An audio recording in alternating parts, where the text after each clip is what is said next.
Welcome, everybody, to this week's edition of the Liberty First Foundation Weekly Roundtable. Tonight with me, we have Frank Johnson, Jan Raines, and Michael Vaz Vasquez.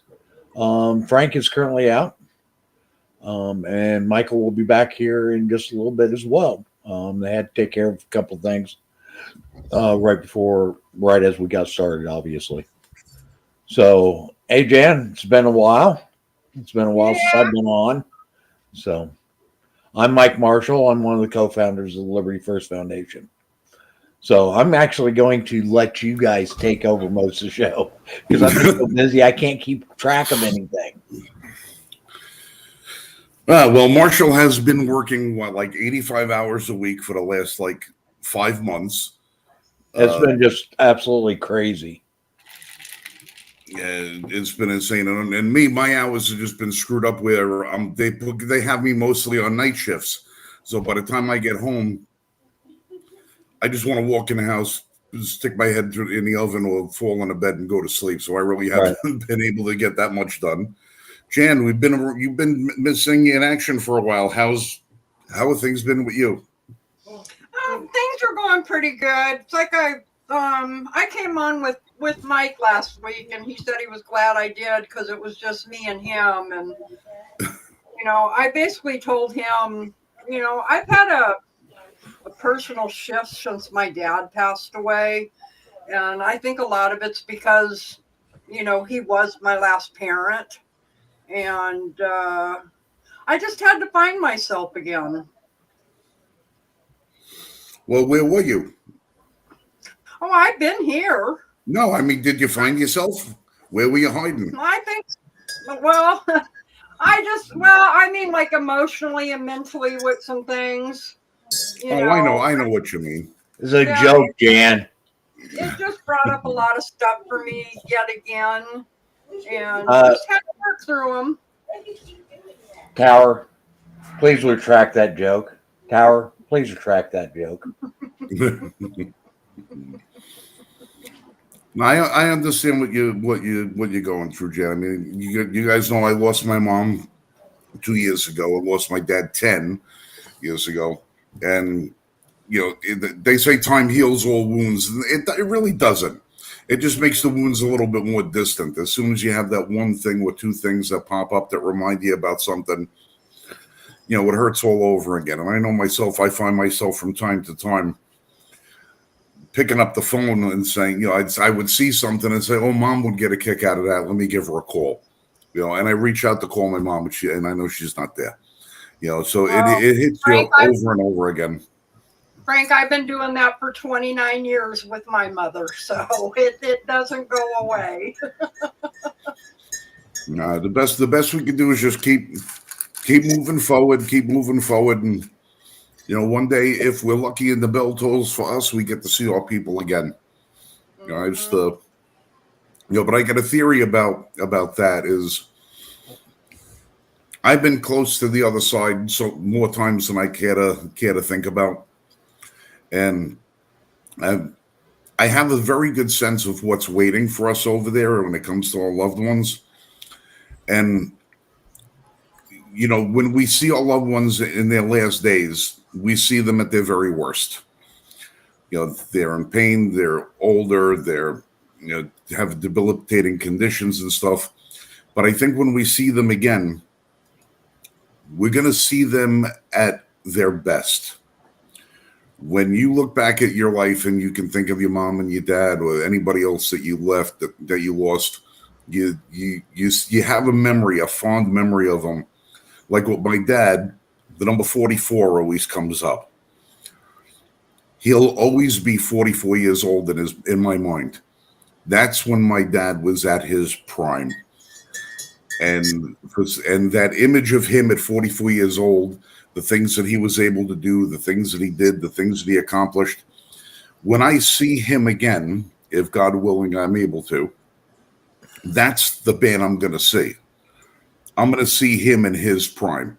I'll see my mom in her prime, before the cancer, before the pain, before all the issues, before all that stuff. You're gonna see them as you remembered them in life when they were at their best. and hopefully they see us at our best as well, and that the eternity is going to be a great way to spend time when you're at your peak. Because we spend a lot of time on this realm at our lowest. So to be able to look forward and say, eventually, I told Lori before, I said, I got to start taking better care of myself. I got to start losing weight. I got to get rid of this diabetes. I got to do stuff because time's running out, and I don't know how much more I have of it. So as much as I know that tomorrow I might be a little better, and the day after I might be a little better, I'm never going to be as good as I was when I was 30. But hopefully that was my prime, and when I get where I'm going, that's how I'll be. And I would hope the same for most of us. What the hell is that? Are you having an argument with Alexa? Oh, sorry, Alexa. I didn't mean to say your name.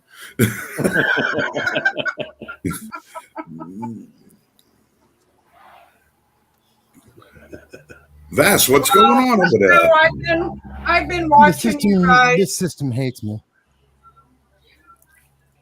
I've been watching, and there are times that I have been watching you live. I just wasn't commenting, and there were times I'd watch the show after it posted the next day, and so I've been keeping up with you guys. I've been here.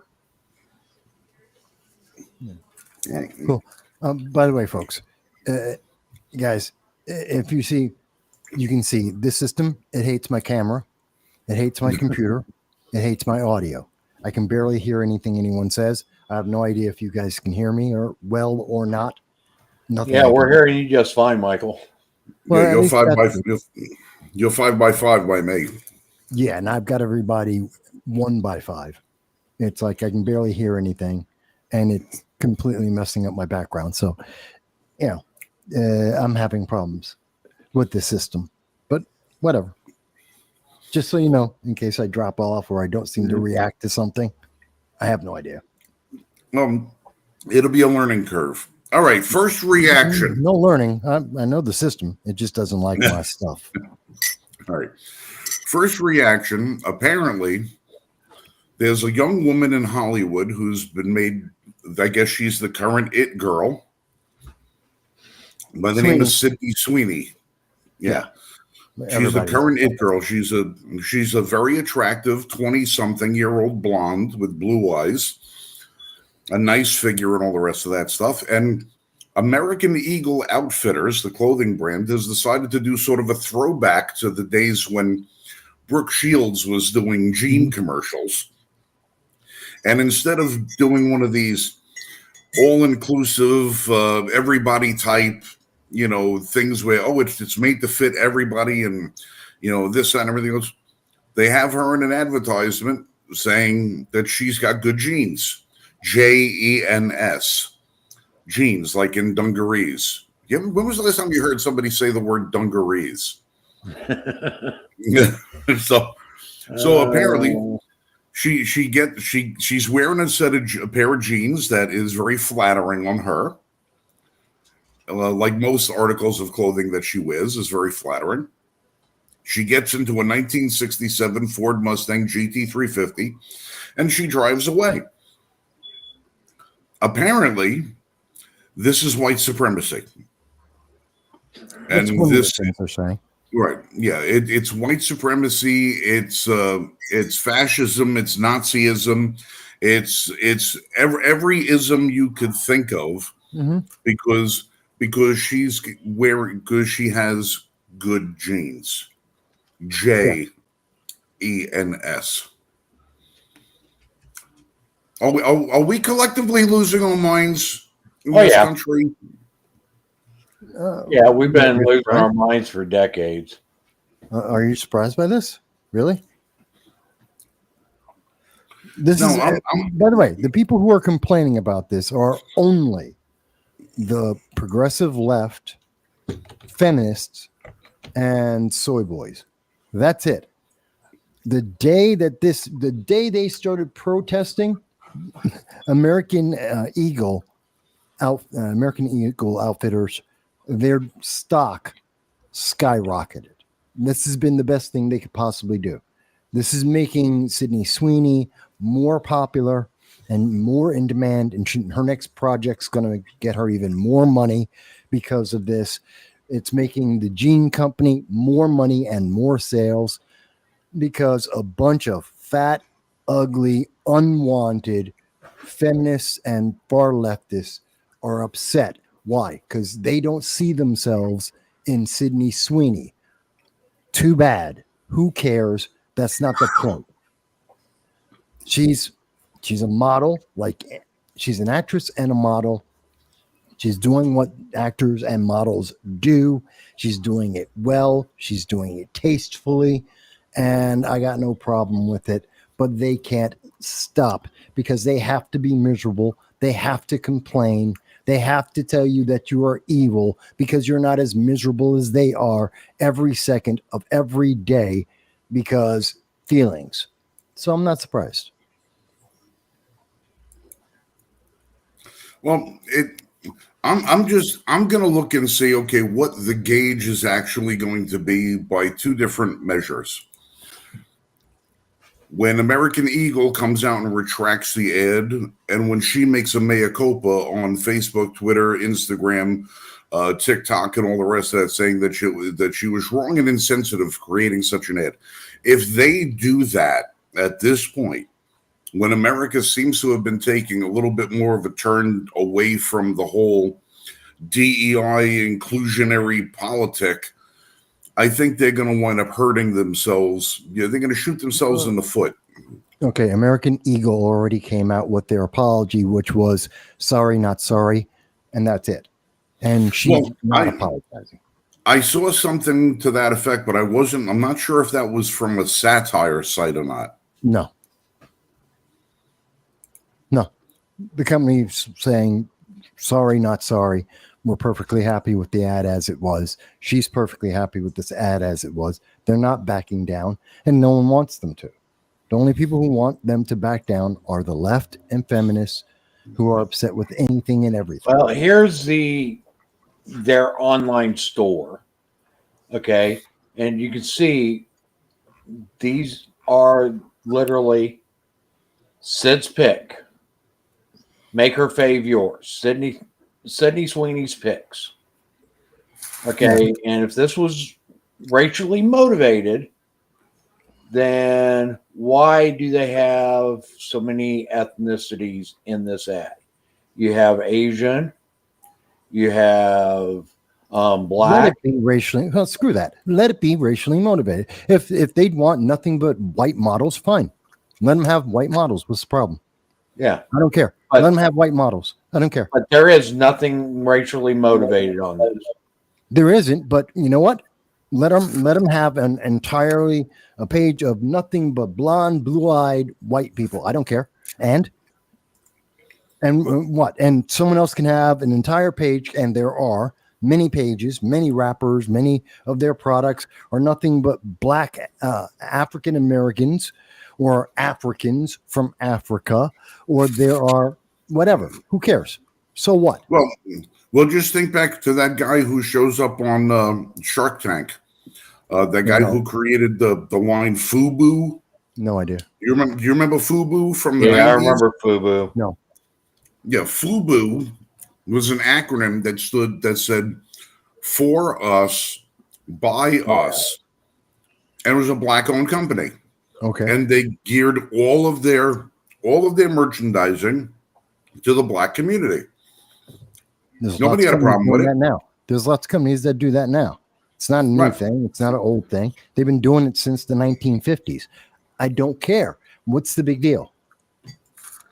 No, you don't care. I don't care. We're just commenting on the ridiculousness of it.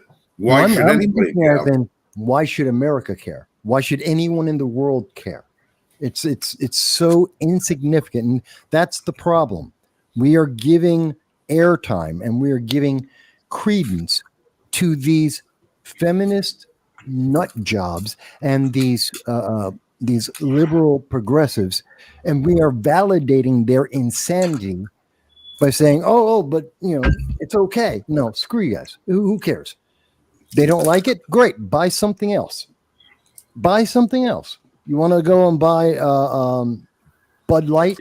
Go for it. Support Dylan Mulvaney. You want to support any of your crazed ideas? Go for it. But you know what? The majority of Americans don't, because we don't care about that. It's not important. And just ignore them. This is it. I know a lot of people have been talking about it over the last couple of days. A lot of people have been freaking out. I don't. It's a waste of time. It's useless. The answer is let them have it. Dude, all I was trying to do was post a picture of Sydney Sweeney, and you freaking ruined it on me. No, we can look at Sydney Sweeney all I day. tried sharing it. It didn't work because Mike, I think, started sharing at the same time. Oh, okay. I saw it. Well, I don't know if I'm authorized to share or not. Yeah, you are. You could have. You have share on underneath you. You can. Yeah, I know. I'm sharing, but I don't see the image on my screen. Yeah, you could have kept her picture up while I was ranting. There it is. There it is. It took a little bit of time. Yeah. So if you got a problem with that,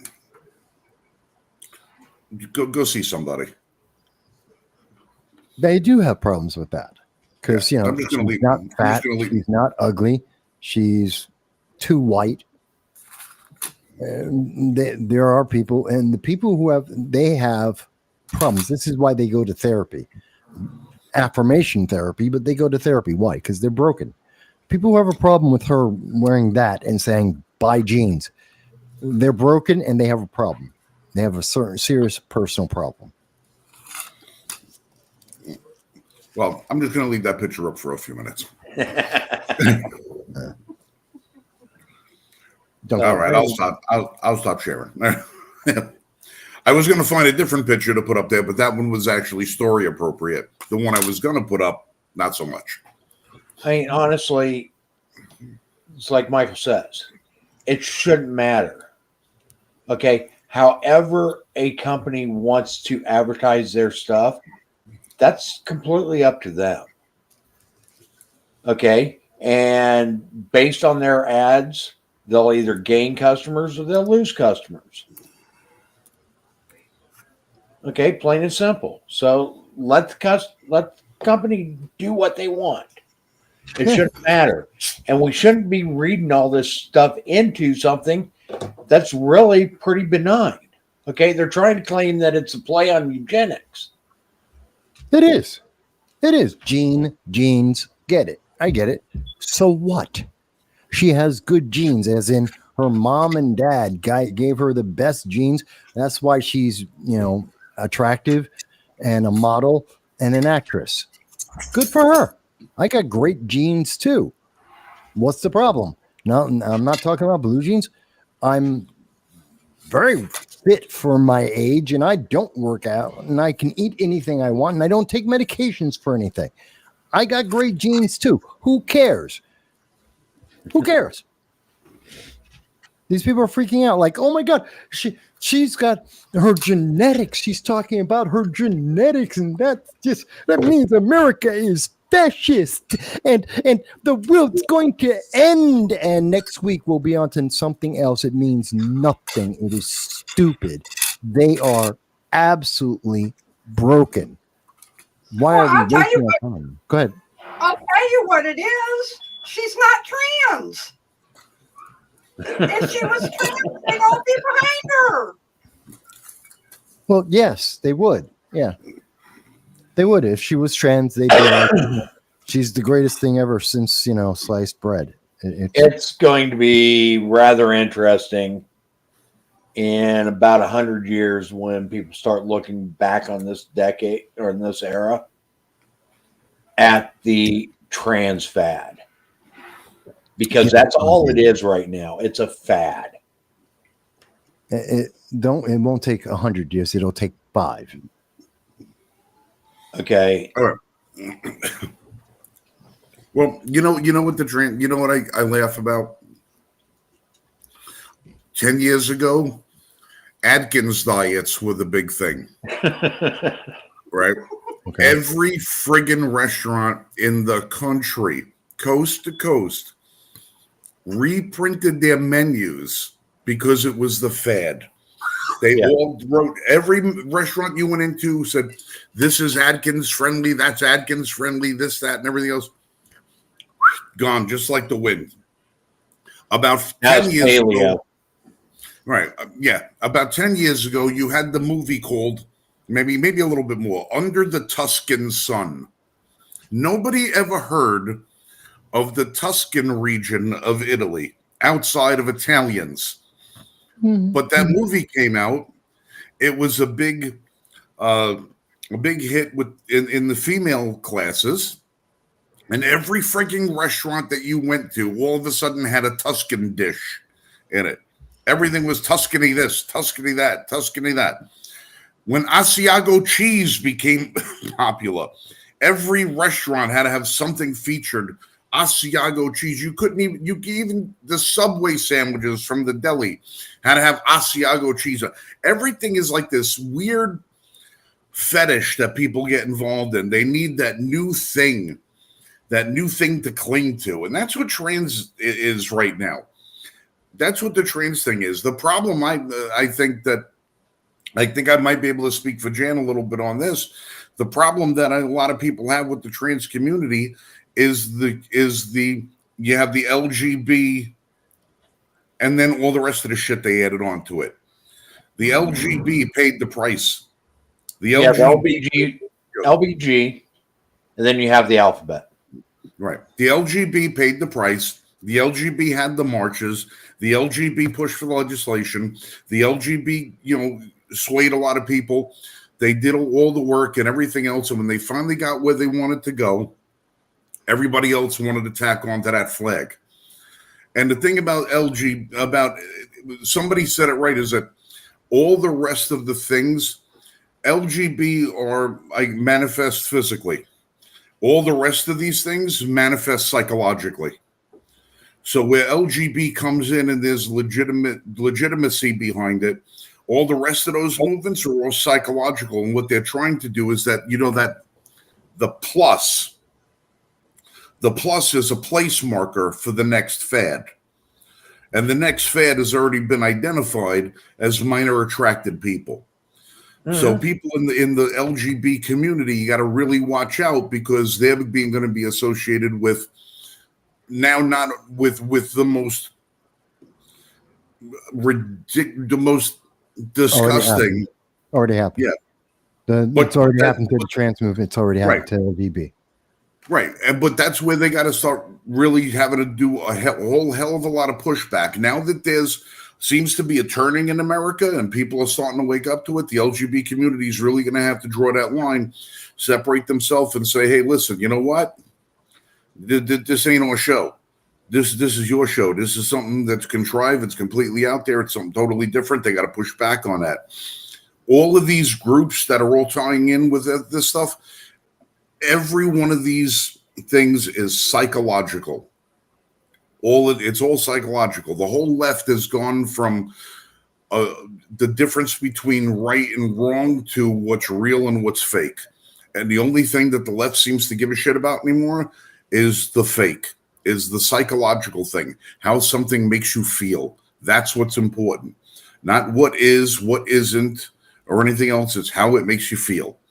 And they're going to cater to the lowest common denominator. And the weirder shit is, the more inclusive they're going to want it to be. And they can't stand it when you have companies start doing pushback, because they see they're losing market share. They don't like that.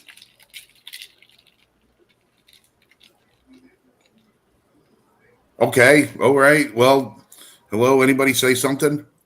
No. Well, I can say to that I mean, you hit a lot of that on the nail on the head. Something that people who didn't grow up with the community the way I did, we did have trans back then. We were known when I first started with the movement. Yes, we were LGB. By the time I left California, those last few years, we were LGBT. But the T part of our community is nowhere what they are today. they just, back then, like us, they just wanted to be seen like everybody else, have the rights like everybody else. And our biggest issue for LGB was to get married. We didn't go out there. We didn't. It's like I tried to explain to somebody the other day on a post. They were talking about how demon we are. And it's like, no, you don't understand what it was like back then. I've got We didn't have a Pride Month back then. We had a Pride weekend. That's all it was, 3 days. Now, within our community, we celebrated for a week at our bars and functions, but it wasn't out in the community. We had 2 days where we were out. Huh? I actually have a simple solution for this. Get government out of marriage. Well, get government out of the damn one thing. committees. Get That's all one thing. this crap out of the NGOs and the people that back this and pour the money into that. That is what has ruined my community. Get government out of marriages. Get government out of marriages. Everybody's equal. Everybody can do whatever they want to do. We've been talking about that, and that's something that's been going around since 2013. I know I ran on it. It was something I was running on when I ran for Congress in 2013. But that's really not the thing. It's a minor point. The real thing is that it's people are commercializing whatever is the most popular thing, the most marginalized group. They did this to the Black community. They've done it to the Hispanics. They've done it to women. They're doing it to LGB. Now they're doing it to trans. This is where we get the race traders. You get people like Ibram Kendi and the rest of those guys. These are just people who are trading on that lifestyle, that ideology, that fact, and they're just using it to grift and make money. And they're just going to keep pushing it. You can come up with any solution you want. It doesn't matter. It's the same thing with when you talk about race in America, as an example, with Ibram Kendi. He's out there putting out books talking about how everything is critical race theory. There's absolute racism. Black people can't succeed. Black people are failing everywhere. About 23% of Congress isn't white, which is bigger than the percentage in the nation. And you're looking at, Obama was black. Kamala was black, or some kind of black. She's a woman of color at the very least. We have multiple. Jasmine Crockett is black. You've got Ilhan Omar and Rashida Tlaib and AOC. We have people of color all over the place in our politics. We have them throughout all kinds of businesses. And yet it's never enough. That's the thing. For these people who are trading, they're hustling on these lifestyles, it's never enough because they always want a problem so that they can always make money. That's what it is. It's not the government. It's people who are hustling, and we're letting them. Well, I think a lot of the LGB who have broken off from our community, and we have our own community again, are ticked off even more because the QIA plus, what did they do to stand up for their rights? They did not a goddamn thing. They piggyback off of ours. Go out and fight for your own rights.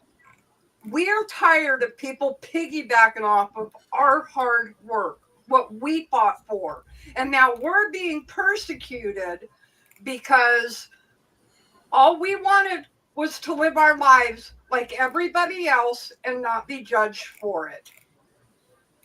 And this movement has pushed us back to before 1970. Because people are sick of it. They're sick of it being shoved in their face. We're sick of it being shoved in everybody. We're sick of it being shoved in our face. It's the hustlers that are doing it. And that's the problem. That's because that always is the result with those individuals. We've seen it with race hustling for the last, 40 years, 50 years. It's the same thing. And everyone gets pissed off at it and they get annoyed with it. And then it becomes the norm so that people don't even pay attention to it anymore. People like Patrice Cullors are just in the background. She's just in the background and no one even thinks about her anymore. Meanwhile, she's got $90 million, buys 6 mansions. Her and her family live very, very well. She was just hustling everybody. It was just a hustle. None of that was real. None of it was true. BLM, she didn't care about BLM. She wanted to get rich. She did get rich, and she moved on. That's what these hustles are about. And we'll see in another 10 years, 20 years, you really 5 to 10 years, you're going to see all of these. They're going to be these hustlers. They're always going to exist. They're going to pop up once, twice every year with their latest outrage. Oh my God, there's this outrage because we're not getting everything that I could possibly want at any given moment, things that no one else in the world could ever get. And they get in America more often than not. And they're going to go, oh my God, see, everyone in the world isn't giving me extra whatever it is that I want. And everyone will go, yeah, whatever. No one cares. They'll toss them $50,000, $100,000 in a grant to say, oh, how can we make things better? And they'll shut up. And then everyone will move on. That's what happens with Black culture now. That's Hispanic culture now. That's mostly women's culture now. And now it's going to be the LGB. It'll be the trans. They're the next ones that will join onto that bandwagon of that repeating, useless, but ever existing grift. Sad, but it's true. Well, not to change the subject, but did you guys hear the news break that came out today? Which one? That Harris has decided she's not going to run for governor. Like she had a choice. Yeah. No, but they want you to think that it's her idea. Not that she ain't got the votes. She'll never win. No, they're trying to make it sound like Kamala Harris is keeping her options open. She doesn't want to go into an elected office yet because she might want to run in 2028 or 2032. She's not quite sure which one. It's all about how much support she has. She has no support. No one gives a damn. No one likes her. No one ever wanted her. The Democrats threw her away when she ran, and then Biden got stuck with having to pick her because he had to pick a black woman, and that's the only reason why she got picked. No one wanted her.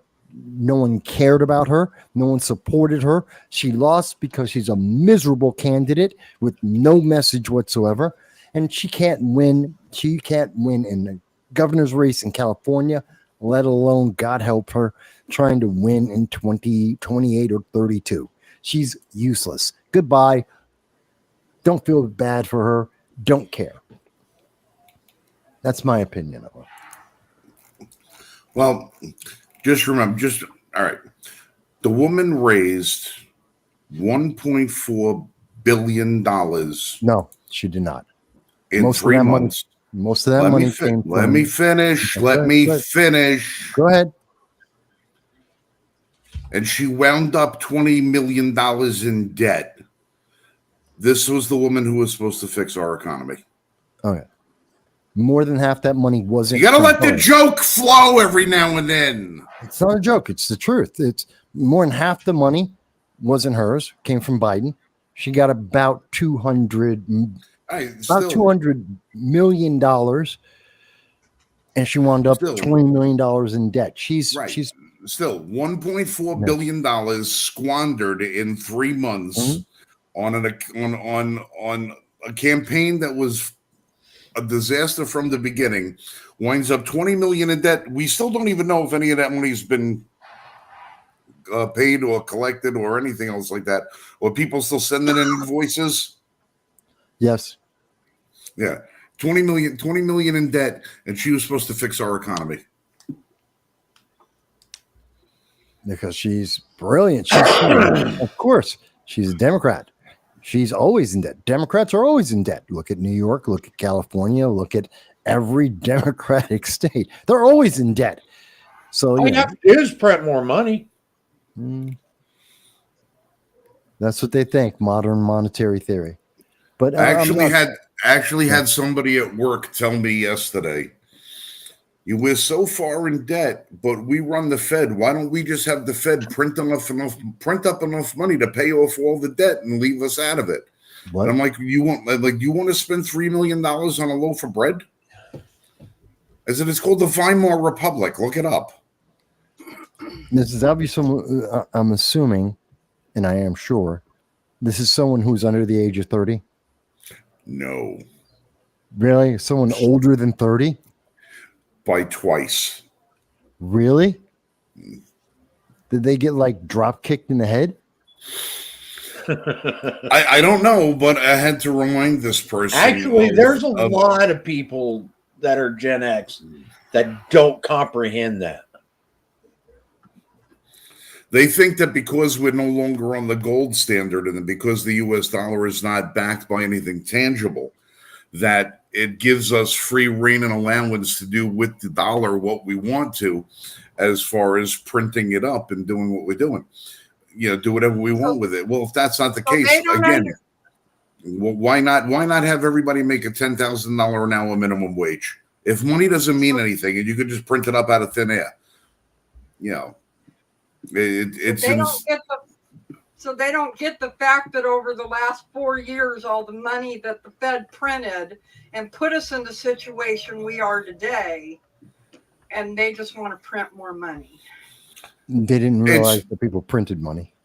The people don't associate with the money printing and the U.S. buying up of its own debt and all the rest of the stuff and quantitative easing and all of the different things that they throw into it. They don't see that as being the reason why gas is $2.89 a gallon, or why eggs skyrocketed to $12, or why they're making, if you looked at dollar per dollar economy wise, what you're making now, if you look back in 1975, what could be bought in 1975 could not possibly be bought today.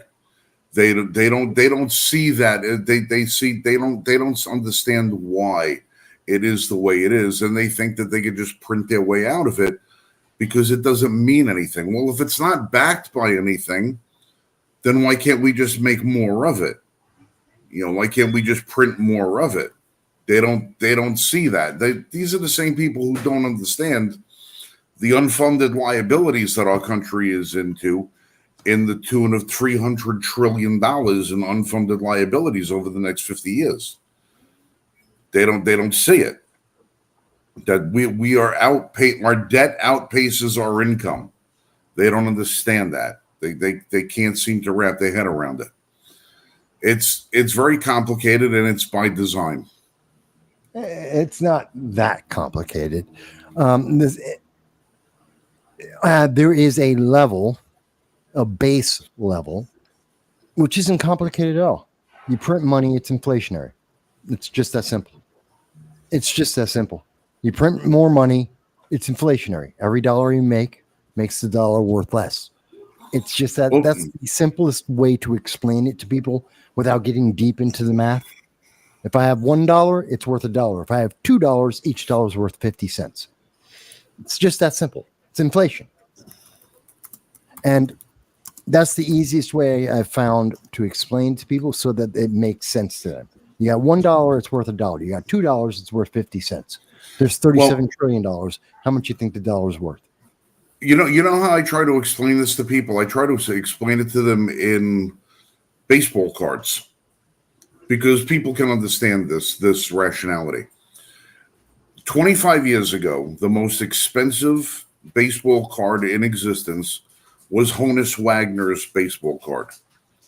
So it was a baseball card going back. It was one of the first ones ever produced, and there were only a couple of them known to exist. And the Honus Wagner baseball card, one of them that they had was in near mint condition, and the other one that they had was in very poor condition. The poor condition ones sold at auction for well over $1 million, meaning that the one that was in mint condition had to be worth at least 10 times that much. Supply and demand. There were only two known to exist. So you said, well, if you owned both of those cards, what possible outcome could be?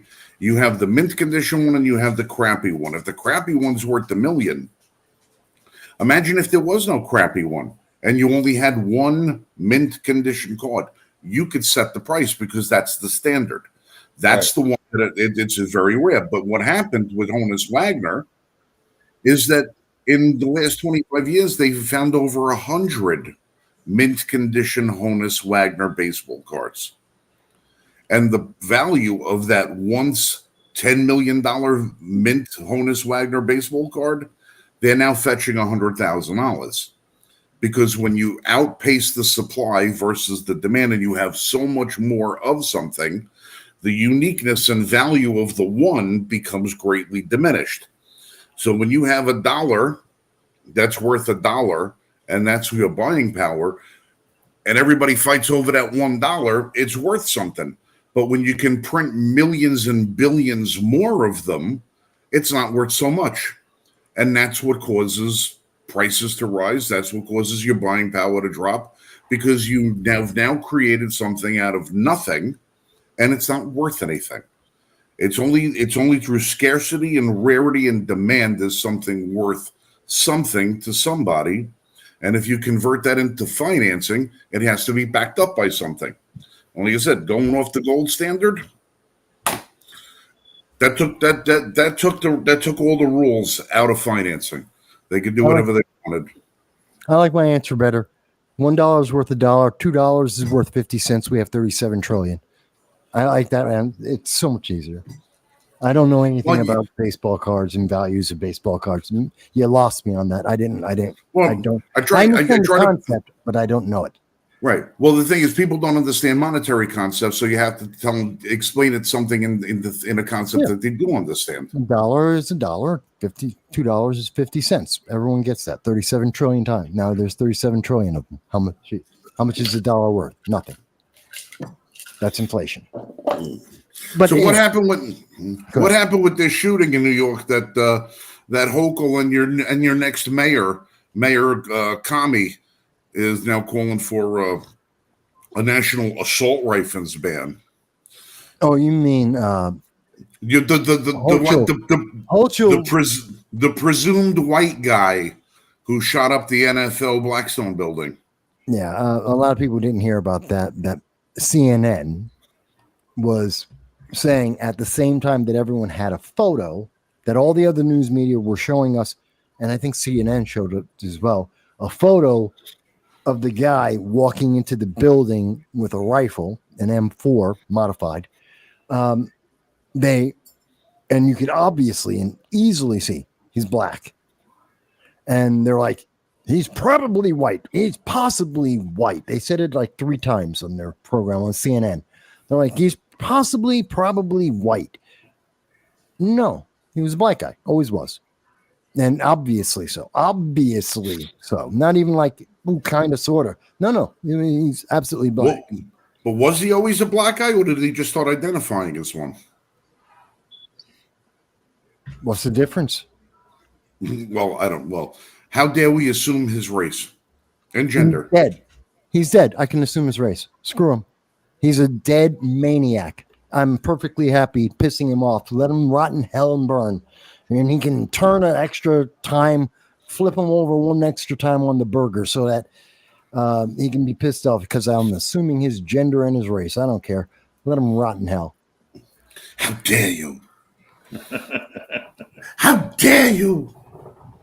That is me. I am the spicy. All right, so now have they determined some sort of a motive for this guy yet? We all know that this guy, from what I understand, he was a stellar high school football star who went on to play professional football in Canada for the Canadian Football League. And in the building that he attacked is the NFL is in that building. Yeah. Along Blackstone building. Yes. with Blackstone Financial. And one of the persons killed was some vice president in charge of real estate transactions or something like that for Blackstone. Yes. Do we know what have they released his manifesto to the world yet? They have not released the manifesto, but this is what we know so far. So you have psychotic nut job who's on medications, and Almost white guy. Possibly a white guy. Possibly a white guy.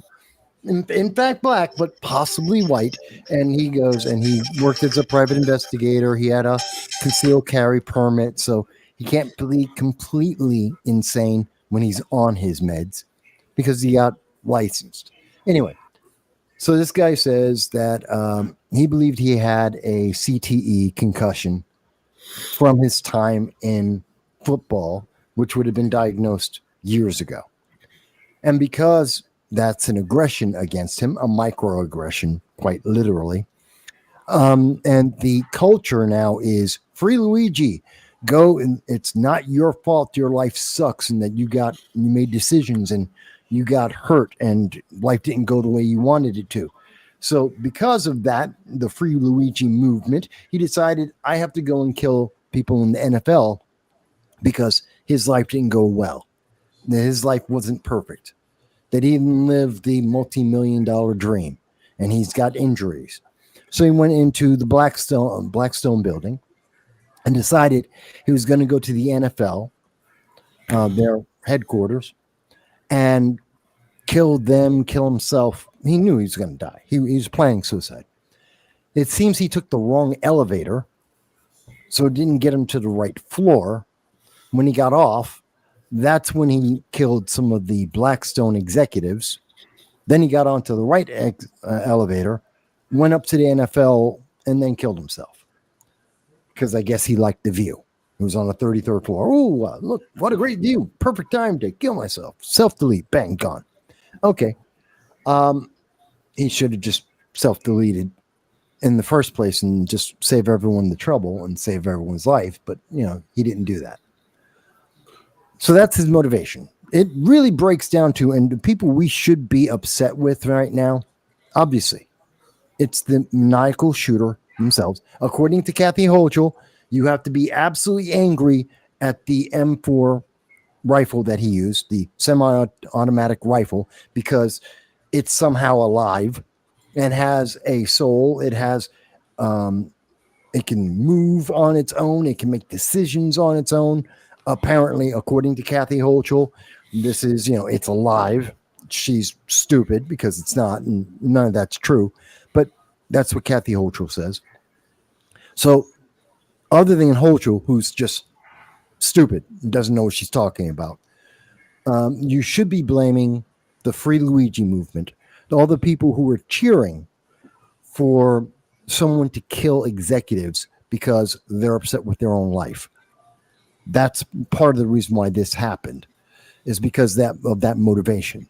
You should be upset with the single party rule of New York State because they denied people. They made it illegal, a felony, to own a bulletproof vest. They made it illegal for you and me and women to just defend themselves by owning a firearm easily just because it's your Second Amendment right. So they put all the barricades in your way, all the financial hurdles in your way so that you can't protect yourself. So that when someone crazed like this comes in and decides that they're going to get to your floor, what you saw some of the video, people were taking all of their chairs and all of their desks, and they were putting it in front of a conference room wall, a door, to try and protect themselves. And the only thing I could think of at that moment is, the bullet will go right through that.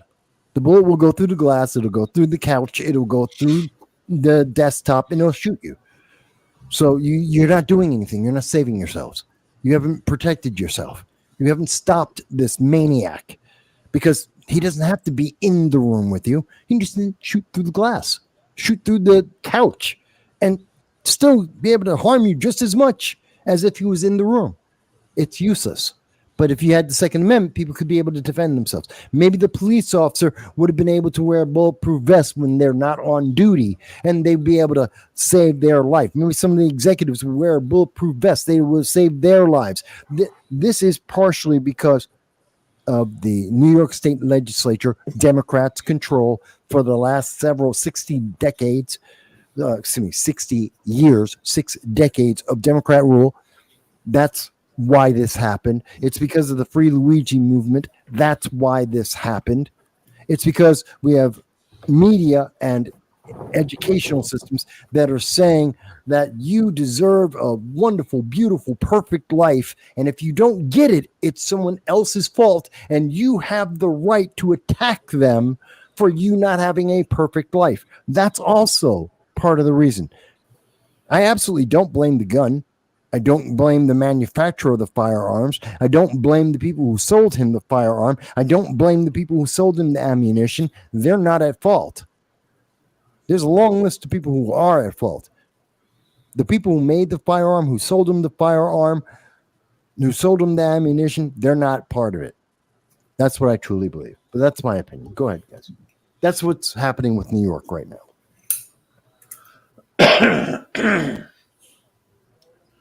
Now, the only one that's truly responsible is the person that pulled the trigger.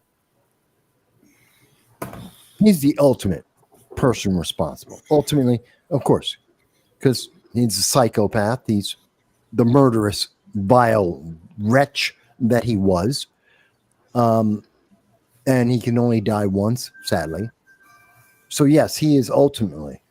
But there are the other contributing factors, which the media has to find. It has to be someone else. He's black. There had to be someone else. They have to justify this. They have to find a way to justify it, a way to push off the blame. It can't just be, well, he was black in a nut job. No. It has to be someone's fault. Okay, it's the politicians in New York State. That's who's the fault. It's the colleges that. Go ahead. I thought you guys want to say something. No, I didn't say anything. Does anyone disagree with me? Jan, Frank? Oh, I just laugh at how this, I think, was record setting and how quickly they came out and blamed the gun. This was one of the fastest gun blaming situations that I've ever seen, and probably because right across the street from the building is a sign on the lamppost that says this is a gun-free zone. On the door of the building, it says gun-free zone. Everywhere around there is a gun-free zone. Obviously, they just didn't have enough signs. No. They needed more signs. So if the fault lies with anybody, it's with the sign manufacturer for not printing enough signs that say gun-free zone. And along that with the sign that says the do not murder people sign. Because apparently there were none of those, so he didn't know any better. But the record time that they came out and blame the gun is one of the fastest turnaround times I think I've seen in recent years. And it's interesting because if you contrast that with the story that happened just 3 days earlier, Derek Perry on Sunday in Michigan. You had a lunatic out there stabbing 11 different people, and here's this former United States Marine who was on his way home from the firing range, didn't bother taking his gun off his hip when he was at the firing range. He kept it on his hip. He's also a concealed carry holder, so it wasn't a problem. He managed to stop the guy from stabbing people. What's the guy's name? Derek Perry? Derek Perry, yes. All right. A personal word to Derek Perry. Derek, thank you. I think I can speak for most every sane, rational person that's out there. Thank you for manning up, stepping up to the plate, and doing what you needed to do. However, You and I are going to have to go to the range and work on that grip. Oh, the sideways grip. No, not the side. The sideways grip. I don't mind so much. Okay, what I mind is the thumb over the top of the slide and the ejection port, rendering the gun non-functional. That's the part that bothers me. If you look at the still photos of it, he has the gun in his hand sideways, and instead of having a proper thumb over thumb grip along the driver's side of the gun, he's got his hand placed with what we call thumb over bore, like you do with rifles in competition. Guys will put their thumb over the bore of the rifle to better control the upward trajectory of the recoil. He has his thumb over the slide of the gun, right on the ejection port. If you hold the gun like that, if it goes, you'll get one round out of it. But the gun's not going to cycle. And if it does cycle, it's gonna stovepipe, it's gonna short stroke it, it's gonna fail you to extract, fail you to feed, fail you to fire. You ain't gonna get any more shots out of it if you do that way. So Derek, if you want to swing up or down into North Carolina, you and I will spend the weekend at the range doing a complete training system for you, so that the next time, God forbid, this should ever happen to you, not only will I know you'll be able to react, but you'll be able to react properly if in the event that you need to squeeze that trigger. Which I'm honest to God very surprised that he didn't. If there was ever a case where you could justifiably drop somebody in the street, it's a guy running around with a knife after he just stabbed 11 people. I think it's because when he told the guy drop the knife, the guy dropped the knife. Well, he kept backing up. He kept backing up. There was no. He backed up, but he did drop the knife. Well, maybe after a few. Again, there may be other videos where it's going on longer. Yeah, it was a little. Yeah, it was a little bit longer. The guy Derek would have been just completely one, because remember, as a civilian, you are not required to demand somebody disarm for you to defend somebody else, whether it be yourself or someone else. You see, if you believe that somebody's life is under threat, well, your life is under threat, you can take immediate action. You are not a law enforcement officer. You don't have to tell somebody drop that or I'll shoot. You don't have to. Is it good judgment to do so? Yes, it is, because what you want to do is you want to call attention to the situation so that eyewitnesses will be able to testify in your defense later on that you told somebody to drop it. Witnesses now see that person has a weapon, see you have no alternative, you react accordingly, use deadly physical force, put an end to the threat. That's the chain of events. Are you required to tell somebody drop it? If you're in an alleyway and a guy's 25 feet away from you, come running at you with a knife, and you draw your firearm and fire, you have no legal authority or responsibility at all to tell that person that they have to disarm themselves. You defend yourself. Some states have this ridiculous requirement that says that your first responsibility is to retreat. That's New York, California, a couple of others. Right. Well, if you are not in a position to retreat, if somebody else is causing harm to somebody else, you have somebody beating somebody to death with a baseball bat, and you tell them to stop, and they keep hitting them with the baseball bat, and they're cracking them in the head, you know it's obvious they're intending to kill that person. How do you retreat? You're not the person whose life is in immediate danger at that moment. Why would you need to retreat when the threat isn't at you? But you have a responsibility to protect another life, and that's the person getting beat. So how do you retreat from something that's not a threat to you? If you use the physical force, you're completely justified. But did you retreat? Retreat from what? He wasn't beating me up. He was trying to kill the other guy. Yeah, but and I'm not going to. I know the argument that the left will use, the anti-Second Amendment personalities. they have an answer for this. And the answer is you aren't the one to get involved. You get some law enforcement. You get Right. law enforcement to And- step in and say, right. So and that means that someone dies. But right. So and I'm not we defending- wait 11 to 14 minutes for law enforcement to show up and draw the chalk outline. Now Yes, we look at that what they situation that want. happened. Let's look at what happened to that situation outside that nightclub the other night, when that couple was brutally beaten nearly to death outside. Mm-hmm. Okay, in what I assume is a racially motivated attack, because it was clear they were Seems to be. the only two Caucasians being attacked by a group of African Americans. Right. Well, there Yes, was three three there, but only two were the ones that suffered major injury. Mm. But when you have somebody laying on the ground face down and you are going over there stomping on the back of their head with your foot, you are intending to kill that person. Okay, there is no way to look at that other than to say, I mean, let's go back 25 years ago. Do you remember the Karate Killer? The guy that got arrested because he kicked somebody and it killed him, and he went to jail for it because the prosecution said, well, the foot is a dangerous and deadly weapon when in that position. Well, when somebody's head is on the ground and you have a guy who, I'm looking at the video, the one guy in that video appears to be over 6 foot tall, at least 240 pounds, stomping on another man's head. That is attempted murder.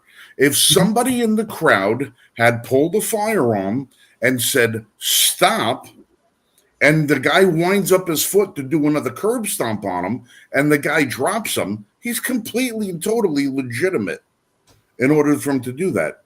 The left would have a problem with that because Of they course have a they problem would. with that. And you don't have to go back 20 or 30 years. You can just go back to 2020 and 2021, Houston, Austin. This was the BLM riots. The very same things happened. The very same thing we saw this weekend was exactly what was happening on a regular basis at the autonomous zones that were across this country. That was in Austin, that was in Boulder, Colorado, that was in Seattle, it was in Portland, it was in LA, Brooklyn, and there's more. I can keep going. There was about 20 autonomous zones, Atlanta, 20 autonomous zones across Indianapolis, across the entire United States. So Minneapolis, yet another one. So yeah, it's easy. And this happened every time in all of those locations.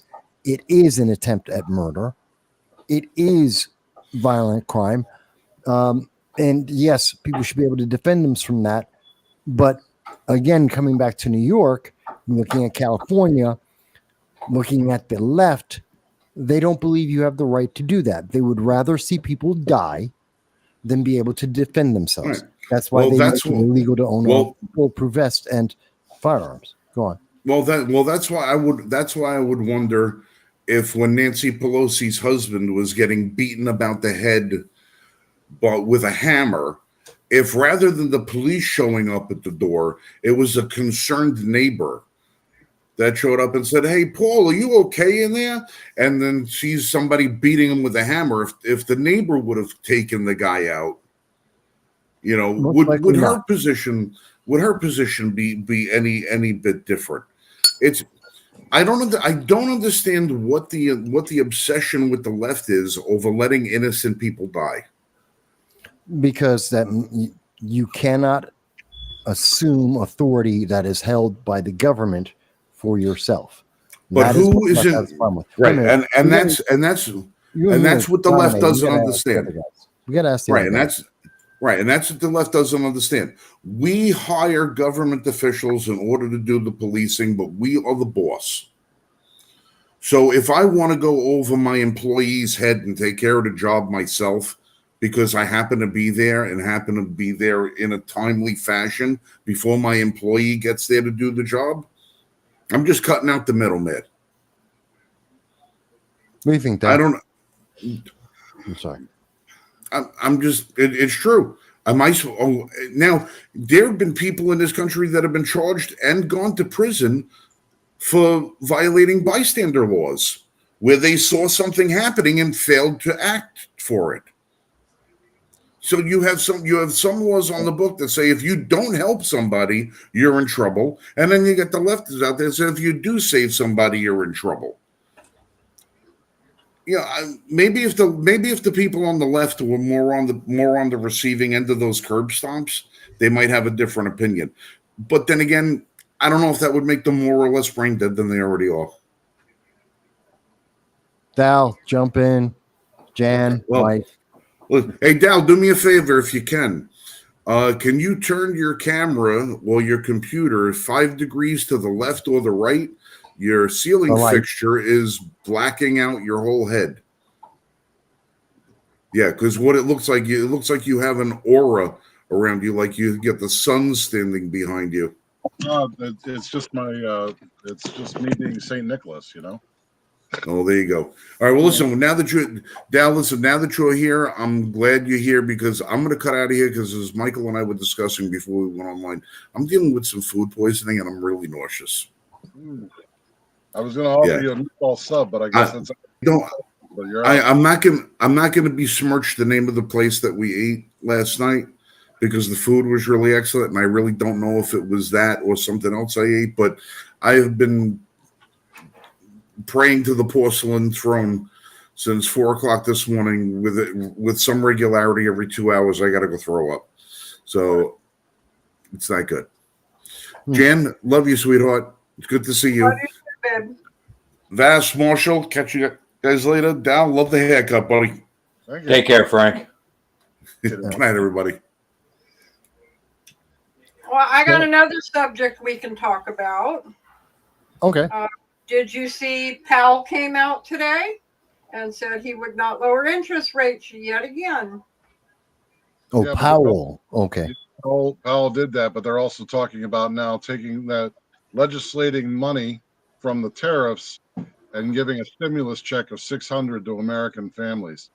That's Hawley. It's not Powell who said that. That's I know. But this is the problem. The government is sitting there manipulating money and weaponizing the economy to try and sabotage the Trump administration. They need to be gone.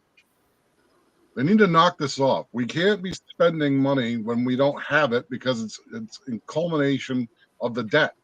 They need to pay down the debt first and stop spending. Well, I've seen a lot of people. There was a couple different articles I saw on that today, and there were people actually responding on that. Don't send the money. Pay down the debt. Yeah. Yeah, but the majority of people in America want free money, and that's free money. How can you take away my free money? You don't stop being an evil Republican. Give me free money. Thing is it's not really our money, is it? Doesn't matter. We're talking about financially illiterate people. They are financially stupid.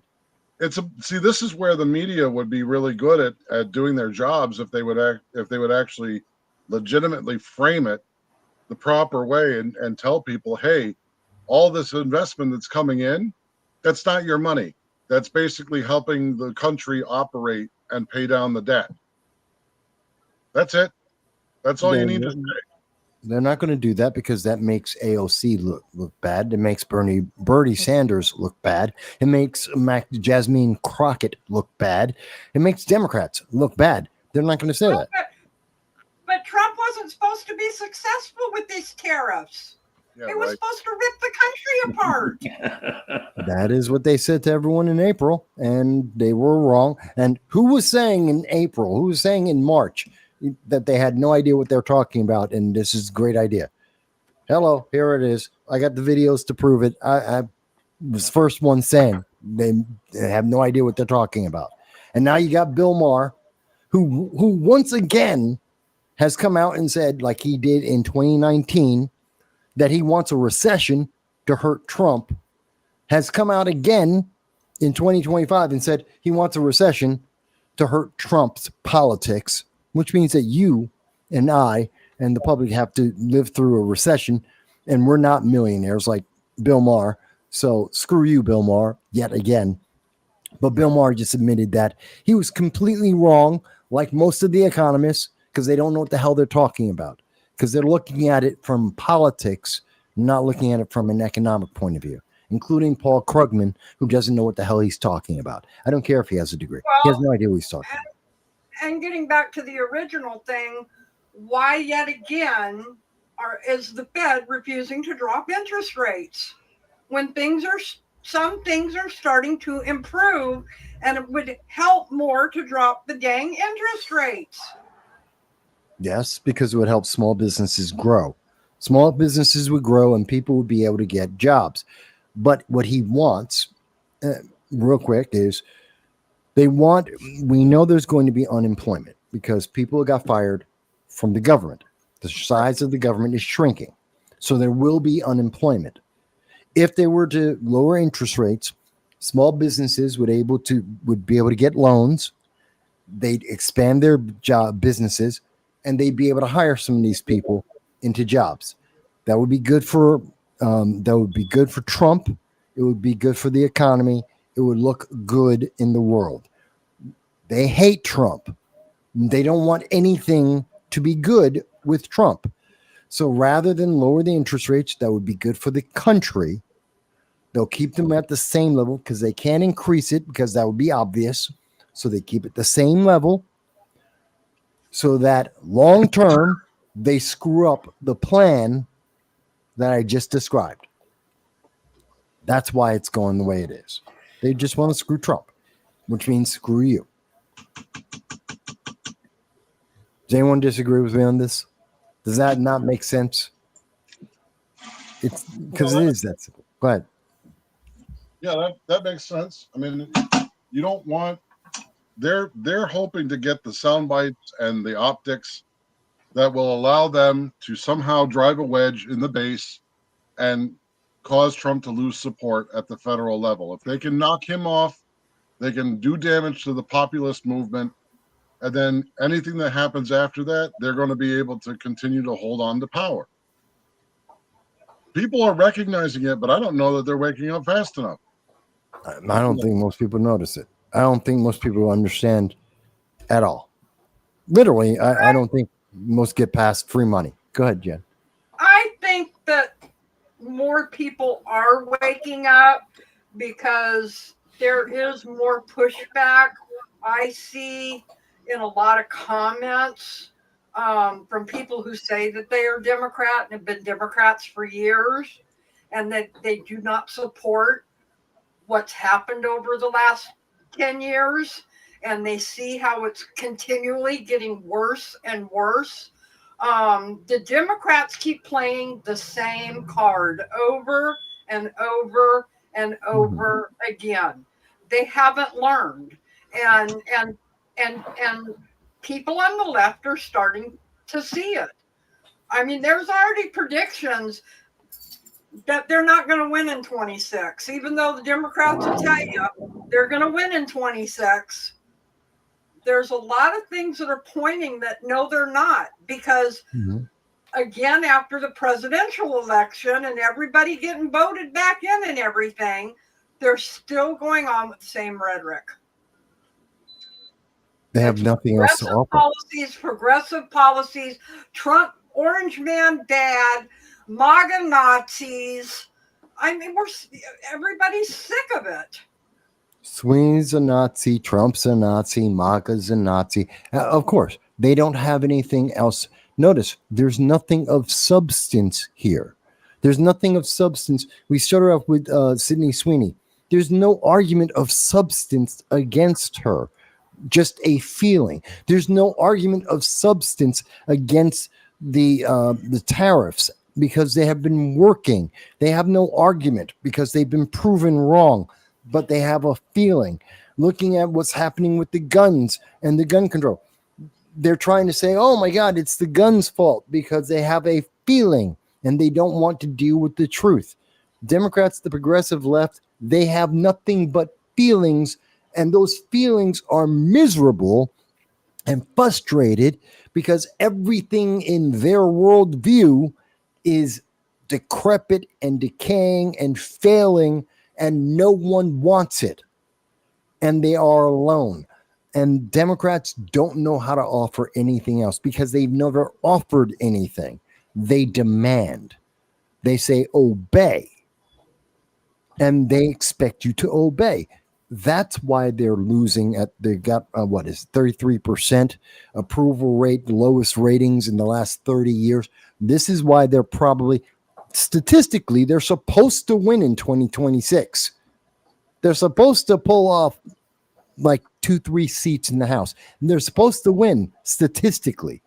They have thrown that under a bus because they have nothing except feelings. And all of their feelings are vile and ugly and evil and negative.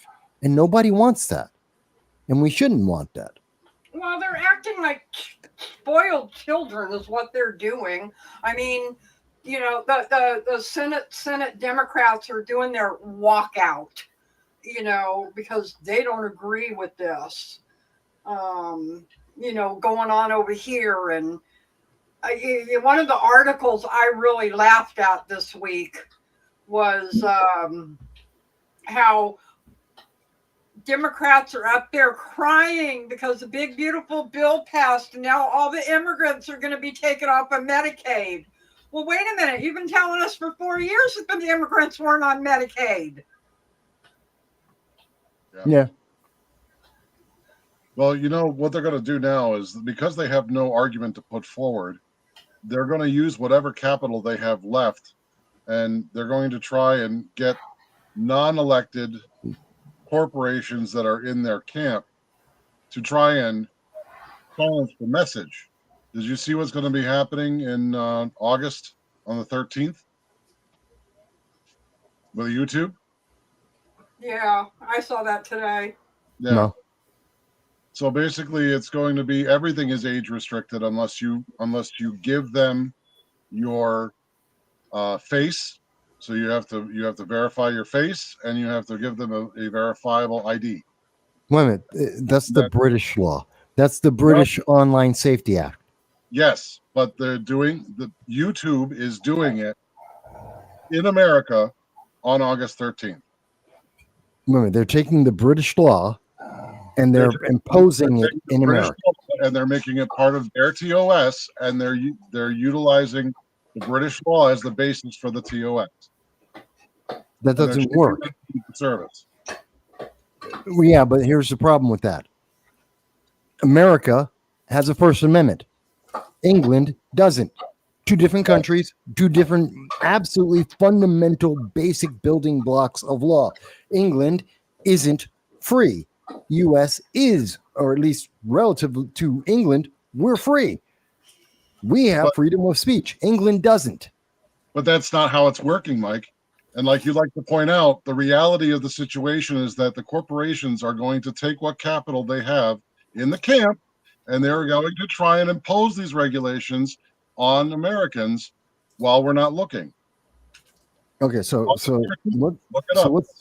they're going to say that unless you give up your privacy, so give up your Third Amendment rights so that you can gain limited First Amendment rights online. That's Amendment rights. Is that what it is? Yeah, Third Amendment's I know. Fourth Amendment and sheltering of troops. Yeah.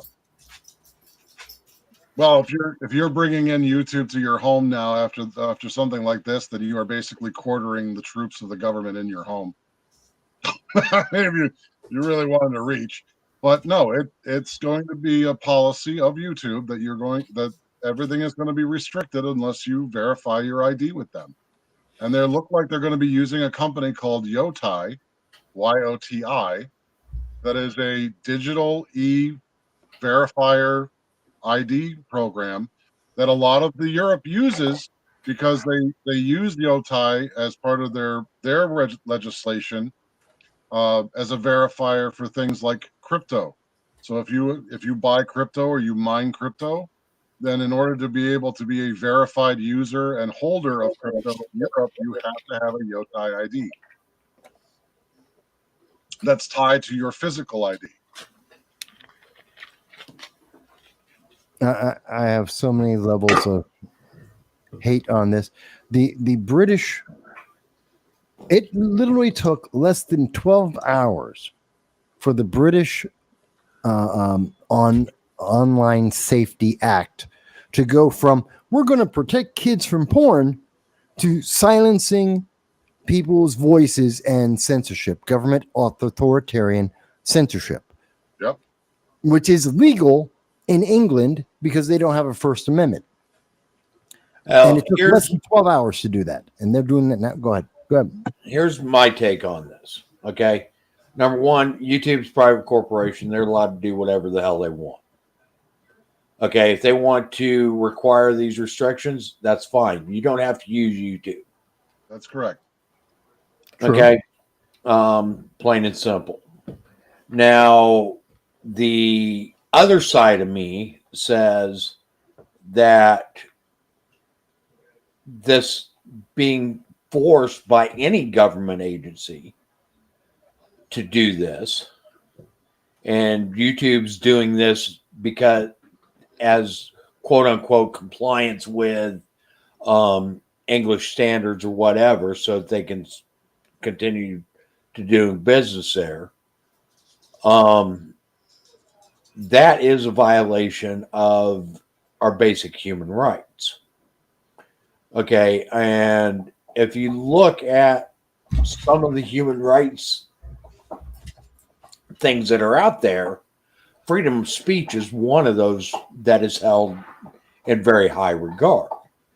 The problem is a lot of people don't understand freedom of speech is exactly that. It's freedom of all speech, not just speech you like. Right.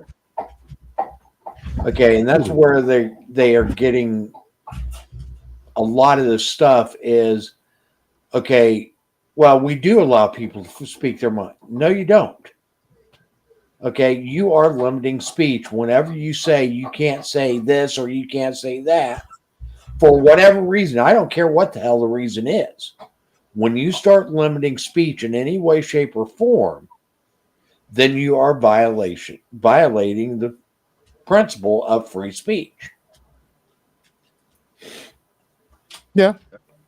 Okay, which in and of itself is a very authoritarian thing to do, especially when you are limiting speech of political opposition And discourse in general. I mean, even passionate disagreements could be labeled as dissident discourse, and so you would be your freedom of expression even is going to be limited. Mm-hmm. Watching a Gene commercial with Sydney Sweeney is a violation because they're already saying that. I mean, Right. That's literally what we're talking about right now. Well, It's not here, political. I actually saw this earlier. Let me find it again real quick. So, and this relates along this, okay? It's literally saying that if you like a picture that she is in wearing American Eagle jeans, you are a Nazi. No, there's a bunch of TikToks saying that. There's a bunch of videos saying that. There's a bunch of progressive leftists that are saying that all over the place. No one stable in their mindset is saying that. It may be all over blue sky. Real people aren't saying that. But now I don't get to defend Sydney Sweeney, American Eagle, or just blue jeans in America or jeans in America, no matter how you want to spell them. I don't get to defend that anymore because YouTube decided that nobody gets to see anything unless you give away all of your personal information. Why?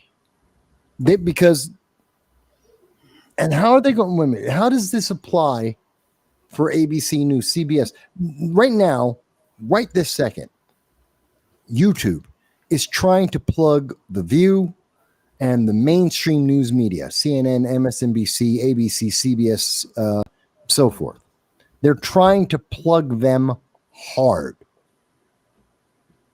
Do we now does that mean that ABC News gets restricted? No one gets to see that or to see ABC News because there's age restrictions on them? Because they haven't got, if you don't have a Yokai account, you can't see ABC News? Is that what they're saying? I'm sorry, I missed that. I was being talked to a next room.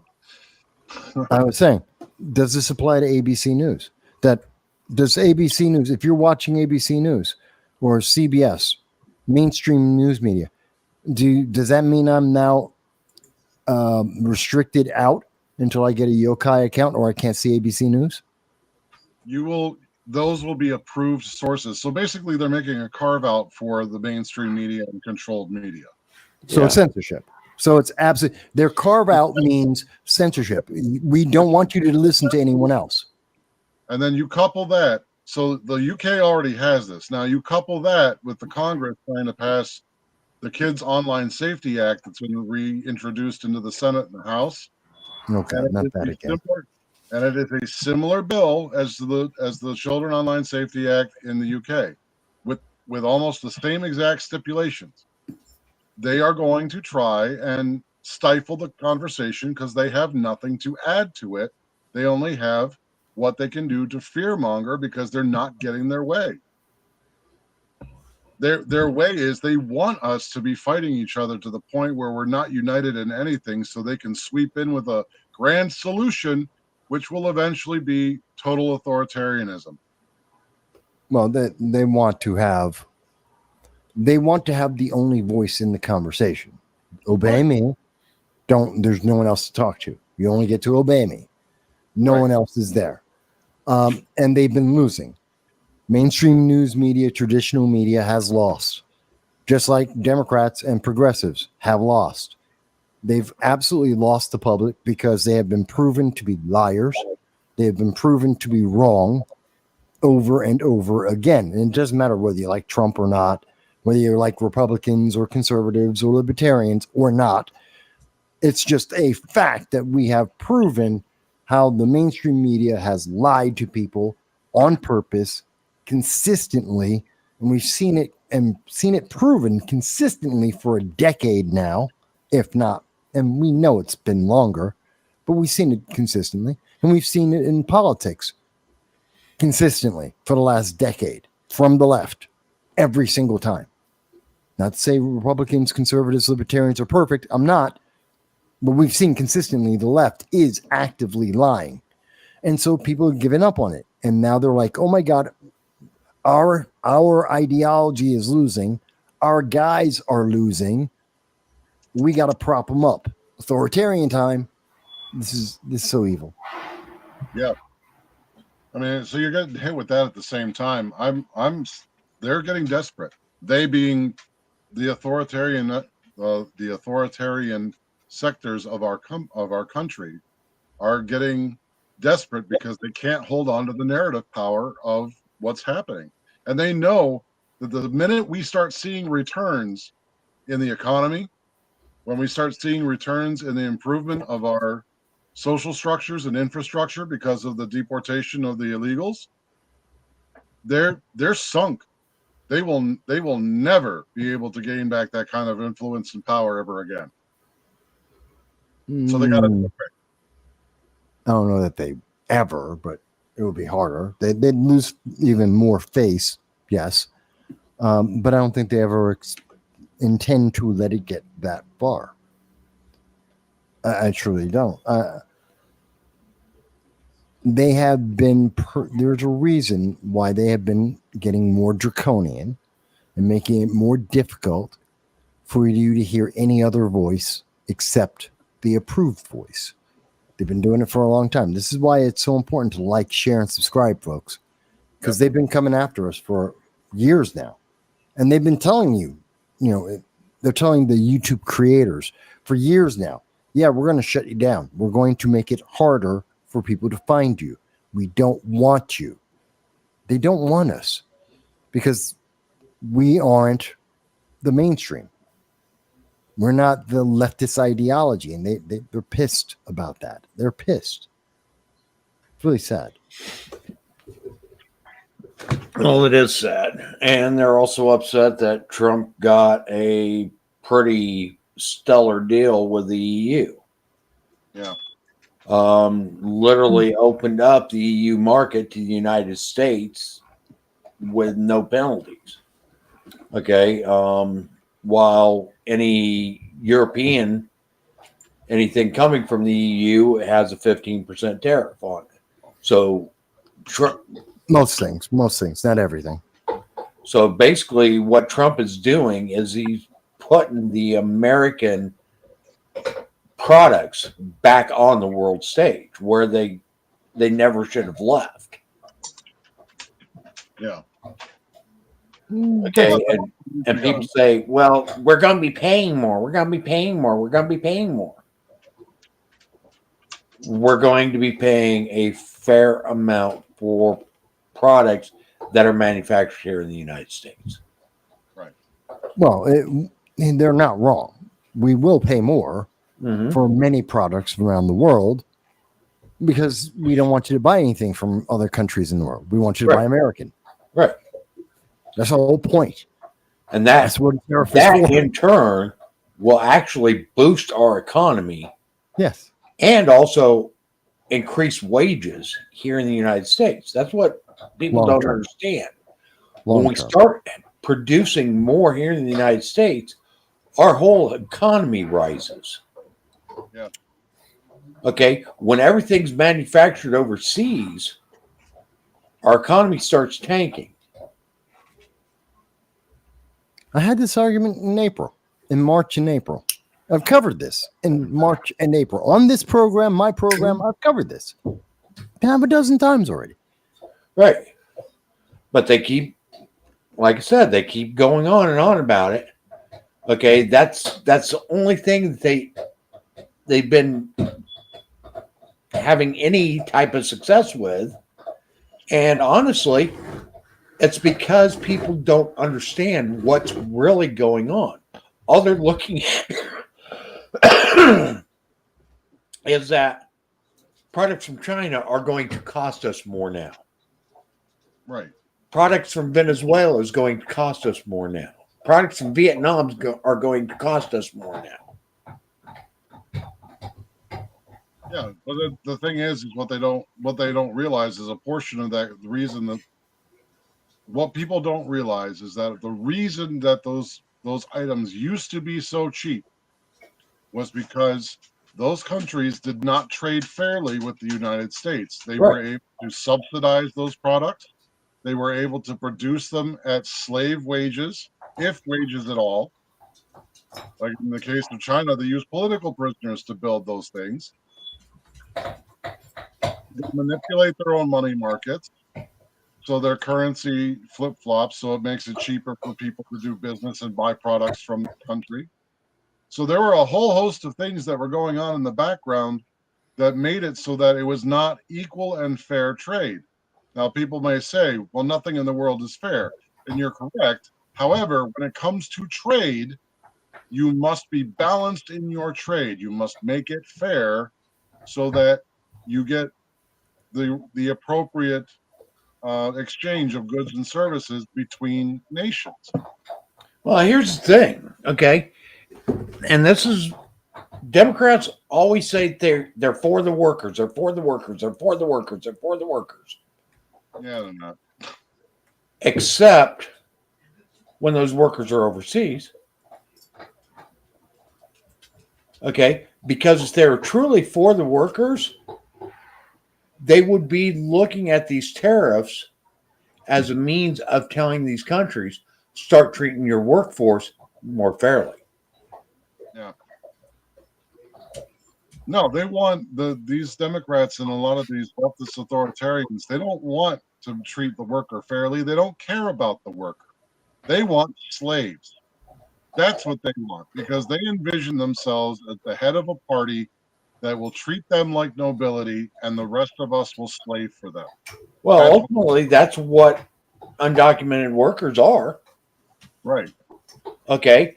And ultimately, when you bring in illegal aliens into the United States, illegal immigrants, in the United States, that is human trafficking. Right. Okay. Human trafficking is the largest source of slavery in the world. Yep.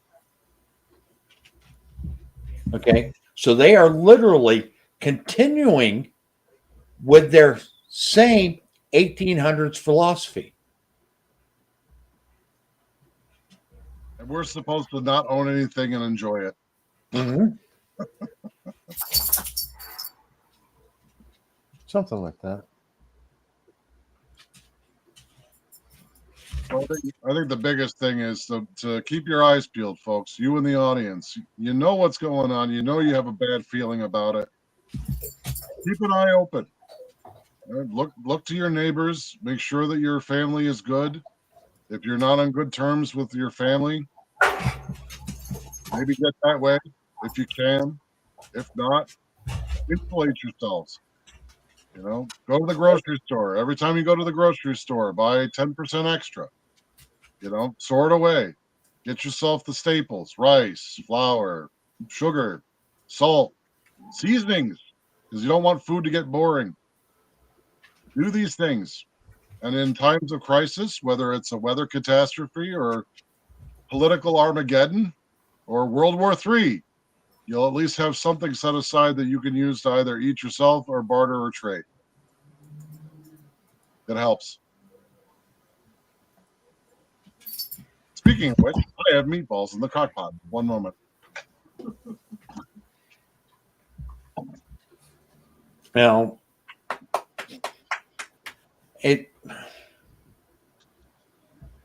the stuff that's happening today is really troubling, and people need to start realizing what's truly going on. Okay, and quit listening to the sound bites and start looking for themselves and apply their own critical thinking to it. Okay, because Democrats have literally pushed this narrative. Well, who's going to mow our lawns? Who's going to clean our houses? Well, I had that conversation with somebody the other day, and I said, and I brought up construction work because that's one of them too. Well, who's going to build everything?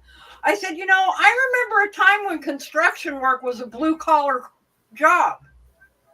Yep. Why is it no longer a blue collar job? Can you explain that to me? Well, because the American people didn't want to work it. I said, no, that's not why. They brought all the cheap labor over. Right. And they hired the American for the cheap labor. Or they shipped most of their manufacturing and stuff overseas. Manufacturing was a blue collar job too. And even as I can remember in '94 asking my dad, why are all our businesses going overseas? Why are the important things where we make things leaving? Now I know it happened before that, but I can remember in '94 when Bush was like, we made this big deal and we're sending a lot of our companies overseas. They're just leaving. I'm like, people don't just leave. There's got to be a reason why they're leaving. You're right, Jack. The construction workers, the tradesmen. Why don't we have enough tradesmen anymore? Where are the plumbers? Where are the electricians? A lot of that is been farmed out to illegal immigrants. Right. But there were Americans that could do those jobs. Oh, yeah. And now there's not. They're very small in number. Well, that's because the generation that can fill these jobs don't want to work. They want their free handout. Yeah. They'd rather go to school and learn about bunny foo-foo. Well, I will say this though. I will say that there is a schism in Gen Z. There's a dichotomy in Gen Z where you've got one side of Gen Z that's leaning more conservative and traditional, and they're looking backwards at what worked, and they're looking at going and doing that. And then you have the other side of Gen Z, which is trying to continue on with this idea of, I don't know, girl bossing and mental illness, and it really is not going to work well with the other. So ultimately, I think what's going to wind up happening is you're going to see a mass depopulation of one ideology, and the other one is going to lean more, that's going to be the one that's like more mentally ill and ill-equipped for the economy. And then the other side of it, where the Gen Zers are looking more towards what worked and doing that, they're going to start having families. And so within, I'd say, probably the next 2 decades, you're probably going to see the leftist ideology become a fringe ideology, though very loud, will just be screaming into the void off to the side, because people so far have seen that it's not working. Nothing is working. Nobody can own anything, and nobody likes it. They want to have their Sydney Sweeney back. They want to have the American Gene Company back. They want to have the ability to buy a vehicle that's going to take them from point A to point B and look flashy while doing it. They're going to want to be able to own property again. They don't like this idea of having to live with mom and dad until they're 45, or when their parents finally pass away and they can inherit the house. They want to be able to get out there and do something. But it's still up to Gen X right now, who is in the up and coming next generation of politicians, to not screw themselves over and screw the rest of the subsequent generations with this pursuit of authoritarianism. We need to go back to liberty, because liberty is cool. It just means you have to be responsible.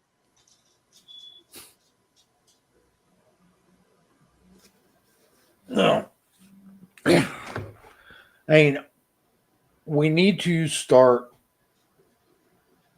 and I am seeing some signs of it, but I'm also seeing more signs of people wanting to get away from it. But honestly, we need to get back to our constitutional foundations. Yeah. Okay, because ultimately, if you read the Constitution unbiasedly, without trying to frame it in a conservative or a liberal manner, the Constitution is protective of pretty much every political ideology, because it limits all of them the same. Yeah. It's when we start to deviate away from that we start having our issues. And that's what we are seeing today. And we've seen both sides deviate from it. Yeah. And ultimately, when one side or the other deviates from it, the other side is very quick at pointing that out. But yet, they want to deviate from the parts that they don't necessarily approve of. The thing is we need to hold every part of the Constitution in extremely high regard and hold our governments accountable to that, regardless of what party they are with.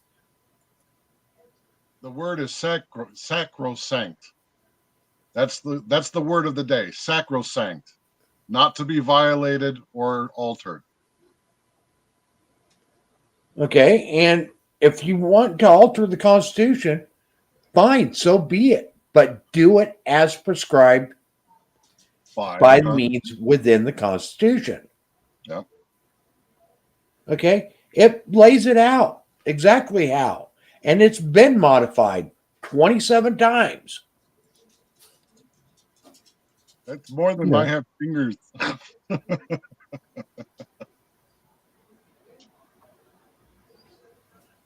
Okay, with the most recent one being 1992.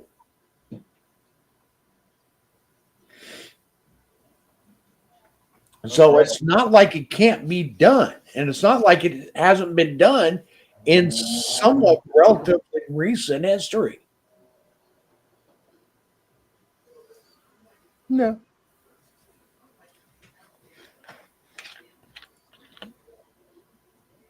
I'm with you guys. Yeah. I'm still here. Did something happen to your headphones? Boss? Did something happen to your headphones? No, this system doesn't like my audio. It doesn't like my camera. So if Oh, I try and turn up my audio, it cuts my audio and my mic off, and it also shuts down my camera. weird. That's Streamlab for you, because it doesn't happen with any other system. Huh.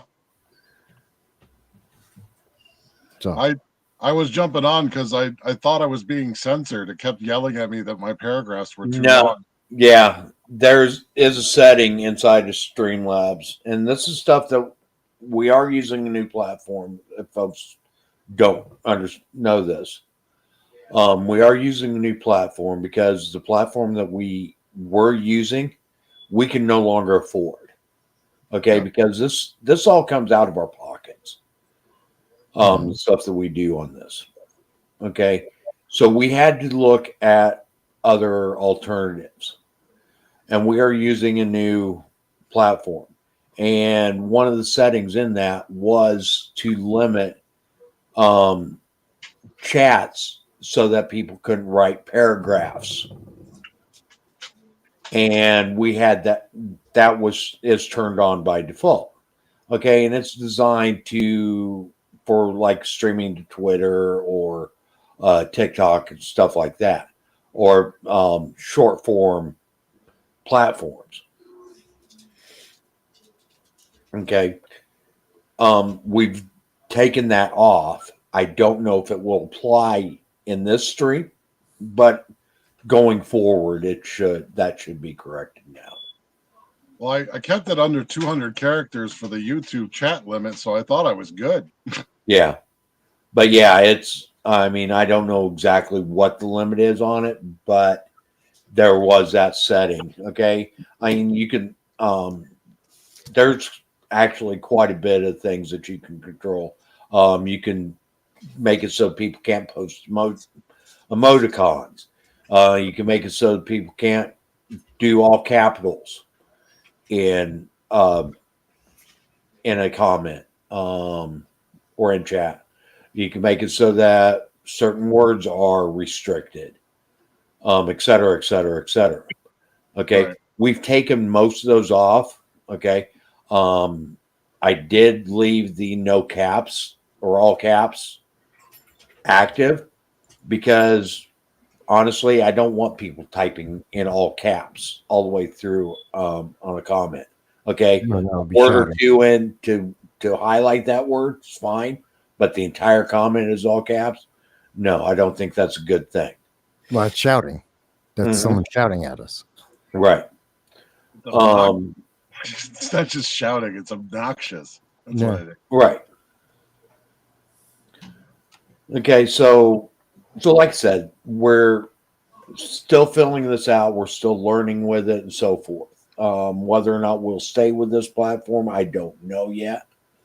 There are many things that I do like about it, like having the live chat on the live stream with us. So when people do chat, no matter what platform it comes from, it shows up on the screen. So that makes it easier. So if we have people on Facebook, YouTube, or Twitch, where everybody can see what's being talked about, where everybody can see what's being commented about. So that's one thing that I do like that StreamYard, which was our old one, didn't offer.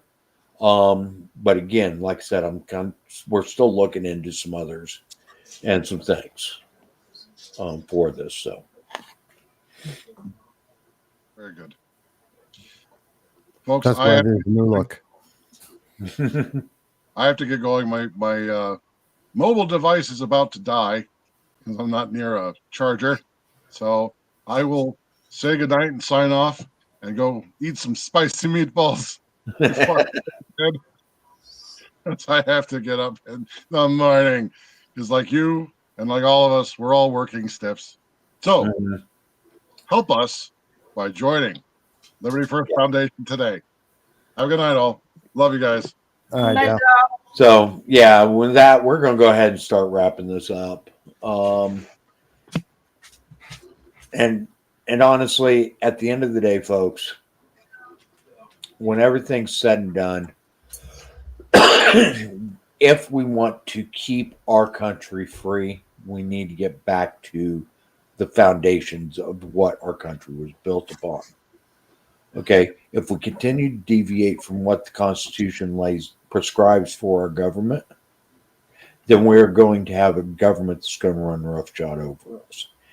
And eventually, you are going to be in the party of opposition or the party that's out of power, and you're going to find things that the party that's in power are doing that you don't agree with, that technically they do not have the authority to do. So we all need to hold everything our government does to that standard. And failure to do that only gives them cause to expand their powers beyond what was originally prescribed. So that being said, we are an organization that is set on trying to restore the original intent of the Constitution as it was written, as it was ratified. Okay, but the only way we can do that is with your help. And if we come together and unite behind this cause, we can start holding our government accountable. Okay, so if you support our cause and you want to help us out, please go to l1f.us, become a member, and that will help us get this message out, help us spread this message further so we can start actually holding our government accountable and start limiting them to their original purpose. Thank you, everybody. We're live every Wednesday night at 8 p.m. Eastern Time. Unfortunately, I was not available last week, so the show did not go. I've taken some steps to rectify that so that doesn't happen in the future again. So please join us, like, share, comment, subscribe. Okay, go to our website, go check it out, see what we're all about. Thank you, everybody. Thank you, Michael. No problem. Thank you, Jan. And we will see you guys all next week.